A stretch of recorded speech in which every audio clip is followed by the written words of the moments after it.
It was. I thought. Oh yeah, it's on. I see the green light. Yours is green, mine's blue. Okay, What? Why? Mm. Okay. Oh, go. Start talking. Are we? wait. No, Waiting don't for time. stop talking. I'm not talking. Okay. Okay, Look start. at, I can see you interfering with me since it goes on there. Right. Hey, everybody. Hey, everybody. Yeah, but I'm looking at the image and it's way lapsed behind. Oh, But that's good. I think we're good. We're Okay. good. Hi, my name's Mark Thomas. I'm the owner of Vinyl Decision in Taipei, Taiwan. And what we do here is we open boxes of records that I've taken from auctions from Japan. I'm Joe Seidowitz. I'm the owner of Tribute Coffee. I'm going to Tribute introduce Coffee. myself. Yeah. And Mark's invited me here to chat about records and the opening of a box. Yeah, like I said, I've been buying records from Japan for nearly 20 years. And I get the boxes all sent over. They get packed away, and I generally forget about them. I open up the boxes every now and then when I need to replenish the stocks here, but they generally get forgotten. I've got another 200 of these boxes in my house that need to be opened up. Anyway, what we're going to do, open up the box, have a chat, see if there's anything good in the box worth talking about. Otherwise, it's just going to be whatever we find in the box today. My scariest thought is, this is Leatherman promotion, love my Leatherman. My scariest thought is it's one of those days that I was buying really boring records that are just going to be boring to look at, but we'll see. Do you have any idea what might be in this box? Generally, what happens is once I see the first record or two, I'll go, oh, Sure. I was in that mood. But until that point, you don't know. I have got no idea. Okay, that was my question. I've got no idea. I've got no idea. But generally, I can see what kind of mood I was in when I was buying. Yeah, sure. So it's like, oh. And when you see that first record, you'll also know where you were, right? where my mind was. I've got no idea. Is that the Munsters? Is that the kind of? What is no. Well, okay, yeah. That is the Munsters. What is that? Munsters Holiday. No, well, I know the name Buck Owens. Yeah, and the Buckaroos. Hold it up. And folks, yeah. If anybody knows anything about that record, then please tell us. Yeah, please send me a message.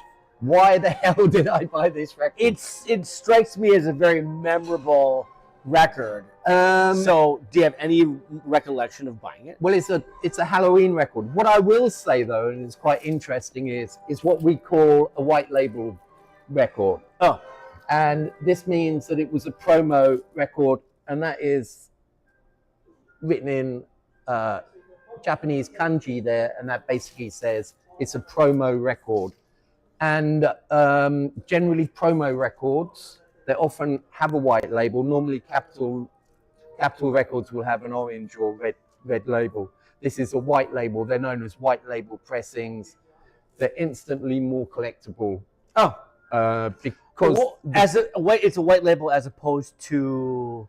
This means it was a promo copy that got sent out early to the radio stations and various distribution outlets just to let them listen to it.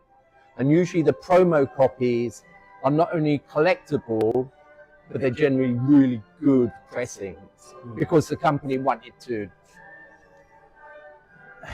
No idea. So it says a Monster Holiday. It's going to be fun, kind of.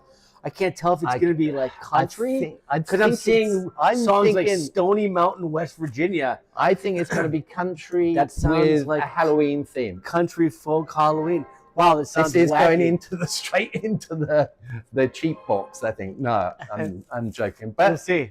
More research needed. Cool. What's the next one? Let's get into it. Oh my goodness me. Right. Ty, you getting all these? You should be nonstop. I am totally confused here. What do you got? Okay, well, another promo copy. Billy Crash Craddock. Billy Crash Craddock. American music series. The Obi looks like a class. Oh, here you want to look at Billy Crash Craddock. That's the name of the artist. Billy Crash Craddock. Yeah. Rub it in. Rub it in. And I might have bought it just because of the weird cover. He's getting well looked after by three ladies. You're right. Beach. Yeah. You're right. So So wait, that leads me to a question. Then, from a saleability standpoint, is that saleable because of the fun cover? Yes and no. It would have to be a little bit more saucy than that to take it to that level. What I do know is that before buying this, for whatever reason I bought it, I would have researched the record and made a decision to buy it. So again, stuff I'll have to look at, Cool. find out why. Cool. Oh, okay. Now this one's a lot easier to talk about. The House Martins. The House Martins. Again, I have no idea. Cool. House Martins, they did the album London Nil Hull 4. The House Martins were massive in the 80s. Probably had 4 or 5 top 10 hits in the UK. Were a very big band. What year are we talking? The 80s. 80s. What type of music? I'd like to say post-punk, but I think that would be a bit wrong. Sort of, very hard to put your finger on it. Okay. Poppy punk music. Cool. I'm not familiar. And I'm 0 for 3 so far. Or 0 yeah, for 4, well, whatever. actually, and I know this record is very collectible, very sellable. How do you know that? I've sold copies of it before. Do the House Martins have other records? Yeah, they've probably done 5 or 6 albums. Oh, right on. Okay, cool. And they went on to do other bands that were equally famous. Great album. Happy to pull that one out, that's for sure. Cool. Again, Japan pressing, that's nice. What's the next one? Okay, right. Oh, this looks kind of cool. Yeah. Ghetto Dictionary? Is that what that says? Ghetto Dictionary. Bounty Killer is the name. Bounty Killer. I've heard of Bounty Killer. Bounty Killer is the... but I'm very surprised he's got Japanese writing on there, but it's not a Japan pressing. Yeah, cool, man. Okay, well, I'm guessing I'm going to take a long shot and guess that's hip-hop. Yeah, I would imagine, yeah. Cool. I do pick up a lot of hip-hop in Japan. Japan were hip-hop crazy. Still-ish. I don't know how big's hip-hop anymore. I don't know. But they went crazy for it when the early stuff came out. Tribe Called Quest, Wu-Tang, all of that stuff. Yep. And then it got in the 2000s when people started throwing their record collections away in Japan. There were tons of hip hop floating about in secondhand stores there. Oh, really? And it wasn't so popular, but what you would do is you'd go in there and you'll find absolute classics. And I was buying a lot. Illmatic, Nas, Illmatic. Yes. All of Chiru the Damager, Cool Keith, Del the Funky Homo Sapien. EPMD. Yes, yeah. And it was gangster, all that stuff. And you'd pick it up for dirt. But now it's the price of hip hop's shooting up. Oh, I bet. Massively. Cool. So I still, whenever I see hip hop, I will pick it up. Next. Bluegrass. Bluegrass. Tell me what I was thinking. I'd like to know what you're thinking. I don't know what I was thinking. All these Bluegrass. This is definitely again, it's a white label promo pressing, but that's not even going to save that. Somebody must love bluegrass. So sure. Of course. I'm not going to get into really.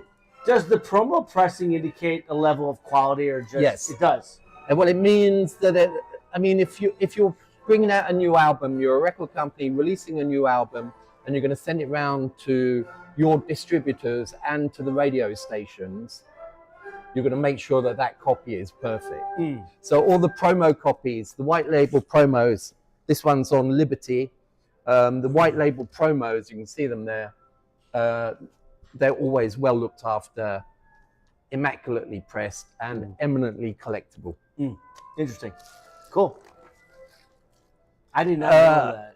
Another hip hop album. This is guys called Field Mob. Field Mob is out there. Yeah. Field Mob. Nice. And look at that. What Bounty Killer, another copy. Killer. Nice. So I'm struggling to again, but I know before I bought them, I would have researched them. Yeah. So that's why I've kind of got to have faith in the two jobs I do. Sure. The mark that's buying, and then the mark that's selling them from here. Sure. So it's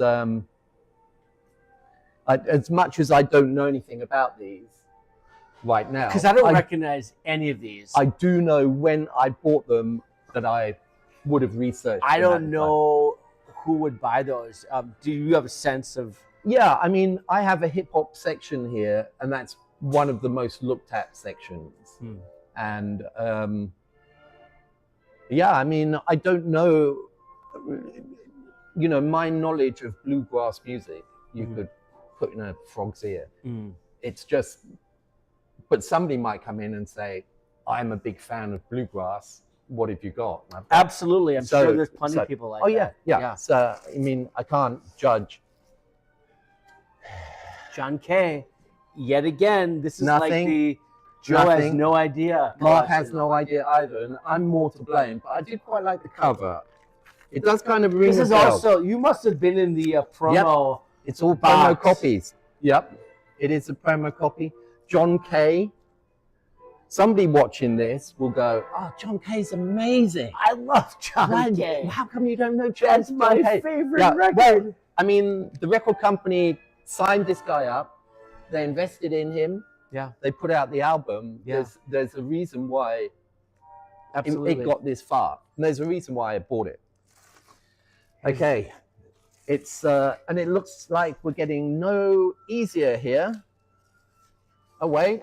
Oh no, wait. Flash Fearless. Flash Fearless. Is that like Flash Gordon's logo? What is that? What's going on there? I have got no idea what's going on. How come they all have this little white paper? That's just from the company in Japan that was running the auction. Yeah. The store. Flash Fearless. Is this some sort of like? That looks kind of cool and funky. That's got funk written on it. Well, it's Alice Cooper's on there. Alice Cooper. John Entwistle from The Who. From The Who. You love that band. I hate The Who. Elkie Brooks. This is a weird one. So it's a compilation, obviously. Well, I don't know unless these people formed a band. I've got a feeling it might be like a soundtrack to a cartoon or something. Yeah. But kind of a wacky collection of people, huh? Yep. Alice Cooper and John Entwistle. Okay, we've got a soundtrack here. I do buy soundtracks. I do buy soundtracks because Last Tango in Paris. Yeah, Marlon Brando. Wow. Classic film, very controversial film. What would that soundtrack be like? I don't know. Is it romantic or intense or classical? I can't say I hate soundtracks, but I can say I hate soundtracks. Yeah. I love soundtracks should be listened to with the film. Yeah.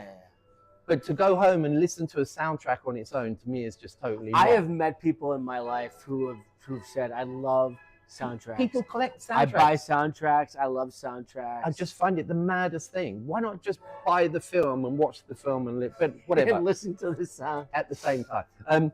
But there are big collectors, so I do pick up soundtracks. And this is a great film. It's a good cover, and it's something I would have bought very, very cheap in Japan. A soundtrack lover is going to buy that. 100%. Yeah. 100%. I can see that. They're going to be like, whoa, this is a great find. And there's so many musicians who go on and make soundtracks. Sure. And their name is Danny Elfman. Stuart Copeland. Stuart Copeland? Yeah. Oh. Yeah. He makes soundtracks. From the Police. From the Police, oh, Yeah.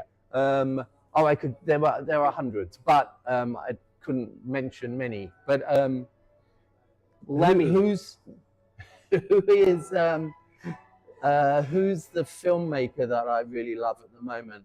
Is it Paul Scorsese. Paul Thomas Anderson. And he uses, for all his films now, Johnny Greenwood of Radiohead.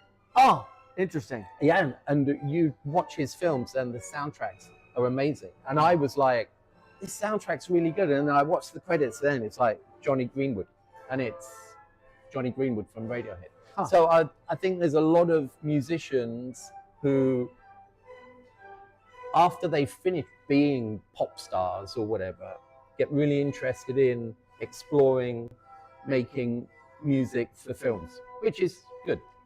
Anyway, Japanese jazz, cool. Sell it all day. That's one that I'm interested in. Yeah, a lot of people come in and do ask, do we have Japanese jazz? And I always found that a bit weird. I don't know, because it's Japanese, generally Japanese musicians playing Western standards, standards. But then when you listen to them, it's really good. Not only it's really good, it's their interpretations as well. But the Japanese have a great passion for jazz, and you know that because so many great jazz artists from the States all went to perform in Japan for so many years. So I would imagine that there's a good jazz tradition in Japan. There's a huge jazz scene there. Yeah, I know there is. Yeah. And they actually make some amazing jazz of their own, but that music tends to stay in Japan. Oh, interesting. Yeah. So I've seen jazz artists, not jazz, but Japanese jazz artists here in Taipei. Oh yeah, I have amazing. I have quite a few artists come from Japan to play in Vinyl Decision, and they're always they're always good, top notch. They're always great and original. The thing with Japan, the music scene there is it's such a bubble that they're creating their own stuff. Every time you send me a note, say, hey, there's a Japanese band here tonight, Friday, tomorrow, I'm always trying to be here for those. Yeah, I try. Okay, another soundtrack. It's called 7 Days in France. And it's, wait, how do you say 7 days in, 13 days. 13 jours en 13 français. hours. 13 hours is it? Yeah, well, I don't know. Maybe I'm wrong. All right. Oh, actually, I have no idea. Right. I saw OURS. I thought it was hours, but there's a J there. So, yeah, I think I have George no idea. Is the day. Whatever. George is, okay. Okay, but it's by a guy called Francis Lai. I've got no idea where he's from, but this soundtrack is very famous, and it's really good, and it sells very well. Soundtracks, are we going to find anyone we know at all? I don't think so. Hank Jones. I hope not. Hank Jones, sure. There you go. Jones, sure. Hank Jones on the piano. The quartet quintet. There so you it's go. a foursome and a fivesome. Yeah. Show the record. Maybe someone on else. Savoy. It's on Savoy. Savoy Records, beautiful. Oh, that's great. If you look looking. at the condition, it's just like ridiculous. The condition that the records come in. I'm not sure what year this was. It's probably a re-release in the 70s, but still it's a 50-year-old album that's probably been played once or twice. Eclectic bunch we got today. We got this great, I buy this again every time I see it. Does that say Verve? No, it says Vogue. Vogue. And this is one of your compilations. Yes, it's one of my favorite compilations. Again, I'll buy it every time I see it, and it's just a great Japan jazz. Is it always the same compilation? This one is, and we talked about this last 5 week. copies. Yeah, I feel like we talked about this last week. Yeah, we have. But I don't remember who's on it. But yeah, we can explore it later. Yeah. More hip hop. Raucous Records. I know Raucous Records. I don't know who is on this one. Parental. Does that say parental advisory? Yeah, it's got the good old classic parental advisory. So this would be an earlier hip hop thing. Various people on there, which I can't read because I haven't got my glasses on there. Recognize any names on there? Is it a compilation? It is. Cool G Rap, Skills, Mos Def, Talib Kweli. Oh my God. There's a bunch of folks down here. Oh my goodness me. Yeah, so that's classic stuff then. Yeah. Yeah. Pharaoh Monch. I didn't recognize that name, but I can tell that this might be a fun record to put on. Talib Kweli, Mos Def. Yeah. Great compilation. Do you think those compilations are made in Japan, or are they made No, in the States? these are all made in the States. The Players Club, what's going on there, dude? Another hip hop. Jay-Z, Another hip Master hop P, compilation. DMX, nice. Yep. Look at that. Cool.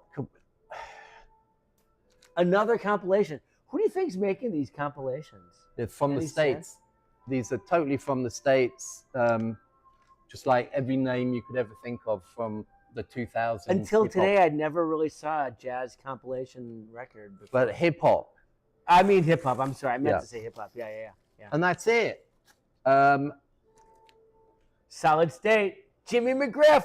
Jimmy McGriff is so fucking great. Really? Yeah, that's the pick of the litter. That's the pick of the litter right there. That is the final. He's got a record called The Worm that's so funky and cool. It's one of my favorites. Yeah. A Bag Full of Soul, Jimmy McGriff. A Bag Full of Soul. Can't go wrong. You cannot go wrong with that. That's my pick right and look there. at that Solid State label. And I think I'm going to say almost unplayed. Jimmy McGriff was one of these guys that an old roommate of mine, like 30 years ago, pulled out a Jimmy McGriff record, and I'm like, what's this? And it was like, whoa, it just blew my mind. Yeah. Really? Yeah, it blew my mind. It was so cool and funky. It is funky, yeah? Yeah, it's great. Well, it's jazz. Yeah, it's funky jazz, but it's a bag full of soul. Super cool. And look at that cover. Well, in fact, I'm going to take the sheeting off so you can actually see. Is that a, what do you call that? Is that an opener or what do you call that? A sleeve? No, not a sleeve. Oh, this is a gatefold. Yeah, a gatefold. Yeah, but this is that's what I meant to say. Japan gatefold. But what I think we've got here. I was just going to say, what's going on there? I think this is the original owner's name in Japan and his shop, which is the owner of the store. No, the owner of this record. I would guess. The owner of this record. I would guess. No, I think that probably is. You know, in Japan and Asia, when you buy a painting, you put your chop on the painting as the owner. Yeah. So declare ownership. Yeah. So I think this is possibly what's gone on here. So that's quite a nice touch. I quite like that. Super cool. Anyways, good way to end it. I think this could be the first record we play. With possibly the only record we play, except for the Munsters Halloween. Yeah. With another beer. Yeah, with another cup of coffee. Yeah, I have coffee. Yeah. Anyway, that's it. That's that box opened. One down.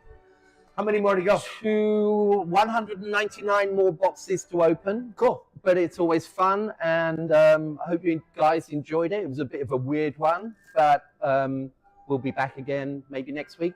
Hopefully next week. Joe, possibly Duffy, if he can get his ass in gear. Duffy, but okay. Anyway, thanks a lot for watching, and we're out of here. Mark Thomas, Vinyl Decision, Taipei, Taiwan. Thanks, guys. Bye.